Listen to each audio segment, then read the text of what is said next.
છે નહીં? અરે હા, તે ગમે જ ને, પણ તને શું થાય છે એમાં? પણ મને તો એમ થાય છે કે આ કૂતરાઓની ગળચી દબાવી દઉં. કેમ કેમ કેમ? કારણ કે અમારા કરતા તો કૂતરાઓ નસીબદાર છે. તમારા કરતા કૂતરા નસીબદાર એ વાળી કેવી રીતે? તો શું કહું બીજું? મને નથી મળતો એટલો તમારો પ્રેમ આ કૂતરાઓને મળે છે.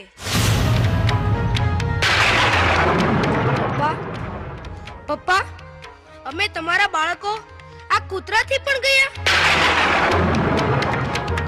અમે તમારા બાળકો આ કૂતરાથી પણ ગયા. આ કૂતરાથી પણ ગયા. આ કૂતરાથી પણ ગયા. પપ્પા, જવાબ આપો પપ્પા. કેમ કઈ બોલતા નથી? આ કૂતરાઓ જેટલો પણ હું તમને વાલો છું પપ્પા, કેમ કઈ બોલતા નથી? મોટા થઈને જો મારે પણ આવા જ પપ્પા થવાનું હોય તો મારે મોટા થવું જ નથી પપ્પા. મારે મોટા થવું જ નથી.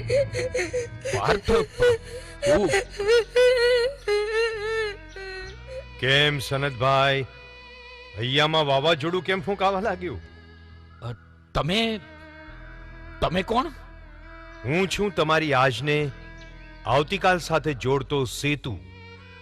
મને જવાબ આપો સનતભાઈ, તમારું બાળક રખડપટ્ટીને રવાડે કેમ ચડી ગયું છે અને તમારા જ ઘરમાં રહેતા અબોલ પશુ પર ગુસ્સો કેમ ચડે છે?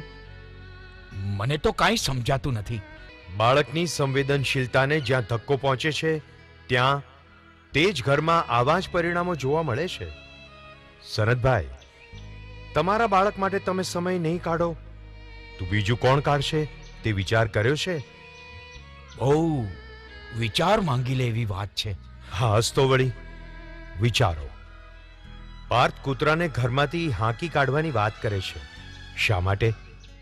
બાળકને મન માતા પિતા જ એનું વિશ્વ છે, સર્વસ્વ છે.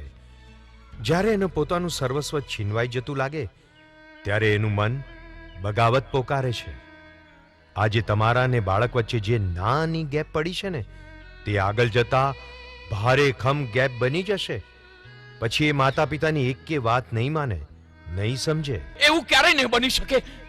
પણ આ જ એક વરવું સત્ય છે કે જો બાળક માતા પિતાને ધિક્કારતો થઈ જશે તો કુમાર્ગે કુસંગના છંદે ચડી જશે. કુટુંબથી છૂટો પડીને એકલવાયો થઈને દુનિયાની અંધારી ગર્તામાં ધકેલાઈ જશે અને અજાણતામાં માતા પિતા સ્વયં એ પાપના ભાગીદાર બની જશે. બસ બસ, બંધ કરો તમારી વાત. તો પછી પ્રતિજ્ઞા લો કે અમે બાળકને સમય આપીશું, પ્રોત્સાહન આપીશું, એની ઉપેક્ષા નહીં કરીએ, પણ એના અસ્તિત્વને પળે પળે વધાવીશું. એના માટે તો હું આજથી જ પ્રતિજ્ઞાબદ્ધ થાઉં છું. તો તમારું ભવિષ્ય ઉજ્જવળ જ બનશે, કારણ કે તમારી યાદ સુધારે આવતીકાલ.